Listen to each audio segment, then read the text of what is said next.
Stuff by Margie Palatini, illustrated by Noah Z. Jones. Stuff.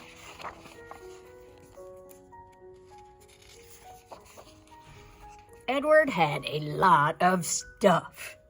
He had so much stuff, even his stuff had stuff, which was a lot of stuff. That's too much stuff. Anthony said, "Edward, you've got too much stuff." "How can anyone have too much stuff?" answered Edward. "What a bunch of junk," said Marguerite. "Get rid of it." "Junk? It's my stuff. I can't get rid of my stuff," insisted Edward. And he didn't. Edward continued to stuff. Soon there was no place for anything but stuff, including Anthony or Marguerite. Even the cat picked up and left. The mice soon followed. Edward hardly noticed. He was too busy with his stuff.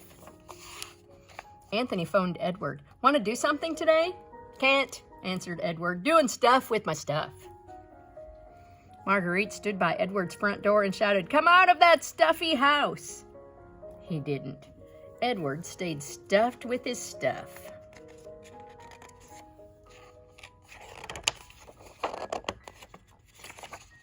Then one day, a very large truck drove down Edward's street. The rumbles were so big, they shook each and every house. Of course, that didn't matter much to the other houses, only to Edward's, which had all that stuff. Stuff slid this way, stuff slipped that way, stuff teetered, stuff tottered, and before Edward knew it, splat! No, the splat was not Edward. It was just some stuff. All that stuff made a tiny empty space surrounded by other stuff with only just enough room for Edward. "I'm saved by my stuff." How good was that? Well, not that good. It got sort of boring stuck in there with all his you-know-what.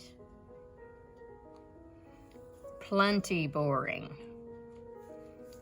Oh, so boring. In fact, Edward got plain old sick and tired of all that boring stuff. "I gotta get out of here," he said, and truth to be told, he missed Anthony and Marguerite. Edward wondered what they were doing while he was stuck with all his stuff.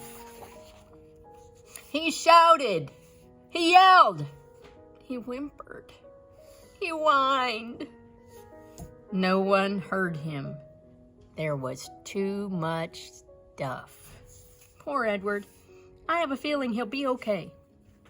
Then, many days later, Anthony and Marguerite came by the house and heard a soft, faint sound coming from way within. "I think that is Edward," said Anthony, ear to the door, and Marguerite agreed. I would know that whiny whimper anywhere." The two opened the door, which was not easy. They bravely burrowed, tunneled, and dug through stuff. A lot of stuff. But they finally found Edward.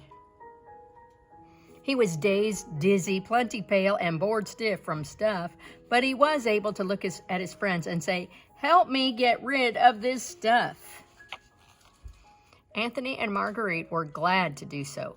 They gave away stuff to anyone and everyone who wanted it or needed it, and sometimes they just plain junked the junk. It's all free, which made a lot of people happy. But most of all, Edward, because now he had lots of room and loads of time to do, well, other stuff. He played games with Anthony, he tangoed the night away with Marguerite, or he just hung out with his friends, which, as Edward discovered, was really the best stuff of all. I love happy endings. Me too. Let's go grab some grub.